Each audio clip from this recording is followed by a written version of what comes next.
Hello, good morning student. तो आज आप सबों के लिए लेके आए हैं कक्षा 7 के हिंदी के कुछ क्वेश्चन आंसर। तो आप सबों से आग्रह है कि जो लोग अभी तक इस चैनल को सब्सक्राइब नहीं किए हैं वो सब्सक्राइब कर दें और वीडियो को देखने से पहले उसे लाइक कमेंट ज़रूर करें। तो चलिए इसी के साथ आज का शुरू करते हैं टॉपिक। तो देखिए, तो सबसे पहला क्वेश्चन क्या है। देखिए, सबसे पहला क्वेश्चन क्लास 7 के बिहार बोर्ड के बुक से है।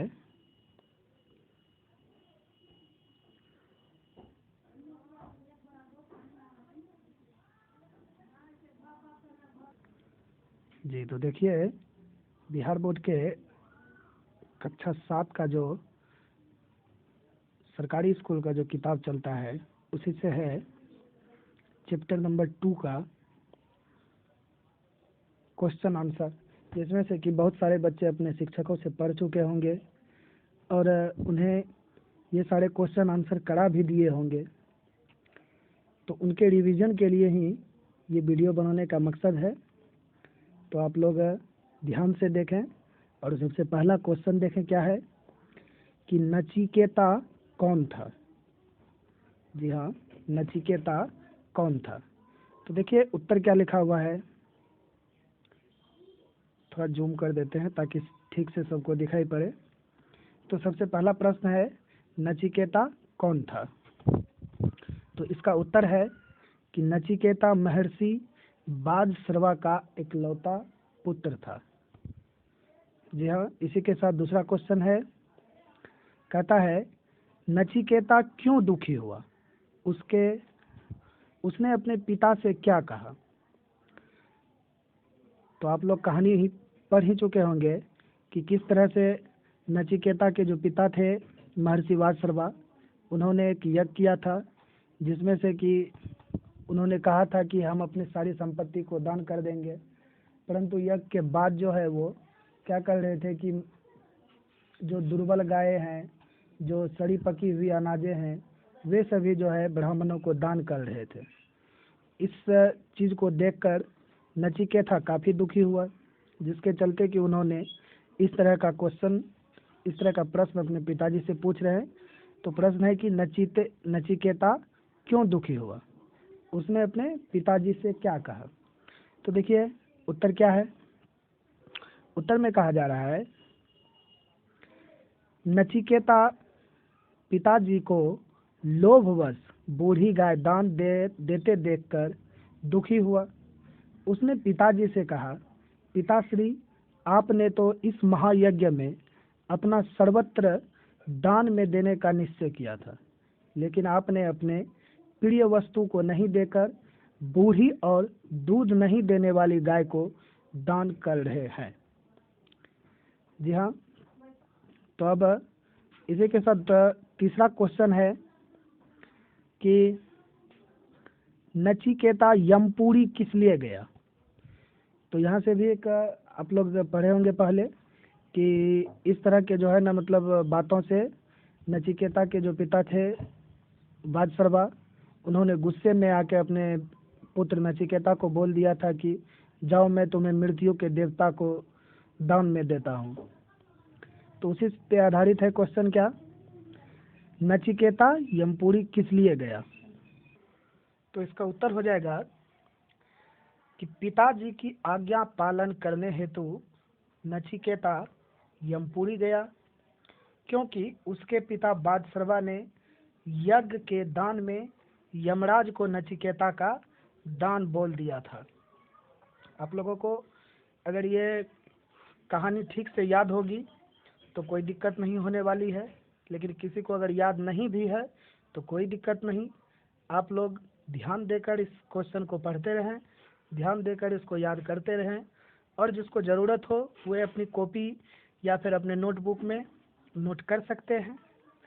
तो चलिए इसी के साथ अब हम बढ़ते हैं अगले क्वेश्चन की ओर। तो अगला क्वेश्चन क्या है, कह रहा है कि नचिकेता को यमपुरी के मुख्य द्वार पर क्यों रुकना पड़ा। तो यहाँ से भी आप लोगों को कहानी याद रहनी चाहिए। अगर याद है तो बहुत अच्छी वाली बात है, अगर नहीं भी याद है तो हम बताते हैं कि इसका आंसर देखें क्या है। कि इसका आंसर है यमपुरी से यमराज बाहर गए थे, अंततः उसके आने की प्रतीक्षा में नचिकेता को मुख्य द्वार पर ही रुकना पड़ा। इतना सबको पता होगा जी। तो इतना सबको पता होगा कि किस तरह से यमराज के ना रहने के कारण नचिकेता को 3 दिनों तक यमपुरी के जो है द्वार पे जो है उनकी प्रतीक्षा करनी पड़ी थी। तो उसी से रिलेटेड है कि मतलब बाद में जब यमराज जी आते हैं तो उस बच्चे को जो है यमपुरी के द्वार पे देखकर काफ़ी अचंभित रह जाते हैं।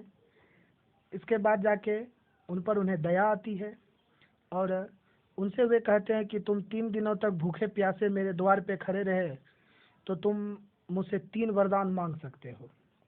जिसमें से कि प्रश्न आ रहा है कि नचिकेता ने पहला वरदान क्या मांगा। देखें इसका आंसर है क्या।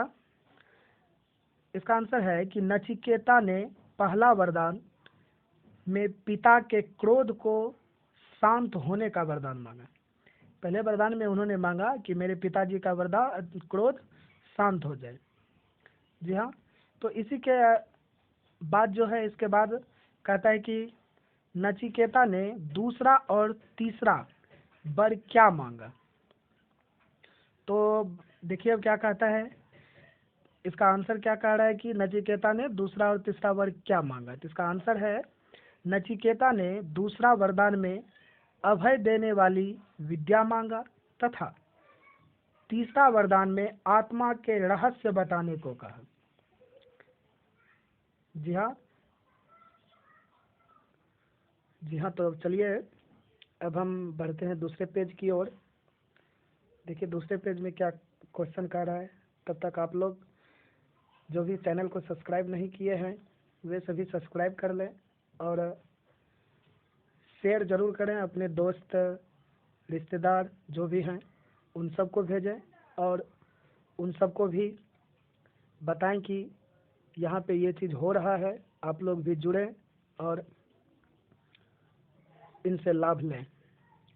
जी हाँ। तो चलिए देखें अब 7वां क्वेश्चन कह रहा है कि किसने किससे कहा। जी हाँ। ये भी क्वेश्चन आता है किसने किससे कहा। तो इसका क का जो क्वेश्चन है वो है क्या। मृत्यु के मुख में पहुंचकर कोई नहीं लौटा वत्स। तो इसका सही आंसर हो जाएगा वाद सर्वा ने नचिकेता से कहा। और इसी के ख का क्वेश्चन छोटा मुंह और बड़ी बात करता है यज्ञ की मुझे चिंता होनी चाहिए तुझे नहीं। इस पे क्या कहता है। इसका सही आंसर क्या होता है कि वाद सर्वा ने नचिकेता से कहा। अब गौ नंबर में देखें क्या कहता है कि आप तो यमपुरी जाने की आज्ञा पहले ही दे चुके हैं, अब कुछ भी कहना मेरे लिए निरर्थक है। तो इसका सही जवाब जो हो जाएगा वो हो जाएगा कि नचिकेता ने पिता वाद सर्वा से कहा। देखिए इसके लिए आपको सबसे पहले ये सारी जानकारी रहनी चाहिए, ये कहानी याद रहनी चाहिए। अगर याद नहीं भी रहे तो कम से कम ध्यान में रहनी चाहिए कि इस कहानी में कौन कौन से पात्र थे और कब जो है ना कौन कौन सी घटना घटी। तो आप लोगों से बस इतना ही निवेदन है कि आप जहाँ भी पढ़ाई करते हो मन लगा के पढ़ें और ध्यान दे के पढ़ें। अब देखें क्या कहता है कि पाठ से आगे का क्वेश्चन है।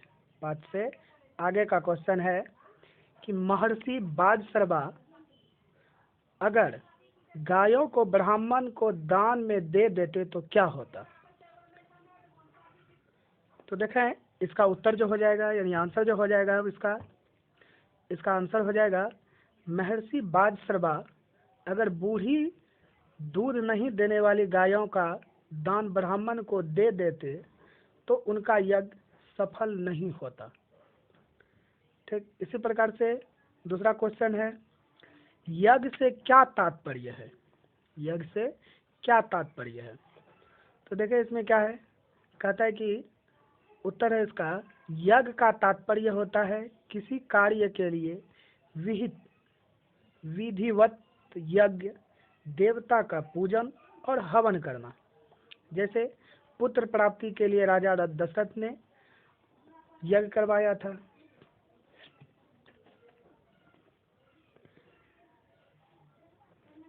देखिए अगला क्वेश्चन क्या कह रहा है कि अगर आपको 3 वर मांगने के लिए कहा जाए तो आप क्या मांगेंगे? आपसे अगर कहा जाए कि आप 3 वर मांगिए तो आप क्या मांगेंगे? तो इसका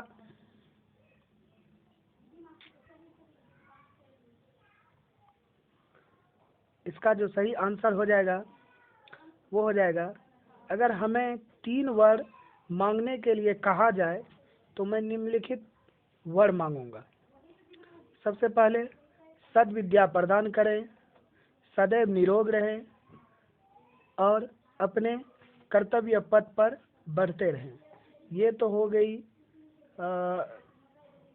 गई किताब की बातें, जो कि हमें किताबों में पढ़ाया गया है, जो कि किताब हमें बता रहे हैं, लेकिन ये सच्चाई नहीं है। अगर कोई वर मांगने के लिए कह दिया जाए तो आप सबसे पहले कहेंगे कि हमको जो है 5-10 करोड़ टका हो जाए, हमको जो है ना 10-20 ठो गाड़ी हो जाए, ठीक ना, और मेरा पहचान ऐसा हो कि देश विदेश में हमको पहचाने। तो एक चीज़ ध्यान रखें कि ये सब कुछ नहीं है। आप वो चीज़ मांगें जो कि आपके इस जीवन से लेके अगले जीवन तक वो अमल रहे और उस वरदान की वजह से आपको लोग याद करें। ठीक, तो चलिए अब सीधे प्रश्न पे आते हैं।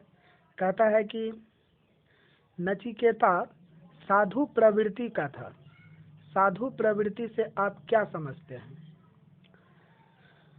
तो उत्तर इसका जो हो जाएगा, आंसर जो हो जाएगा वो हो जाएगा कि साधु प्रवृत्ति का अर्थ होता है सरल स्वभाव वाला। साधु का अर्थ होता है कि सरल स्वभाव वाला। ठीक है, तो अब हम इसके आगे आपको दूसरे दिन बताएंगे।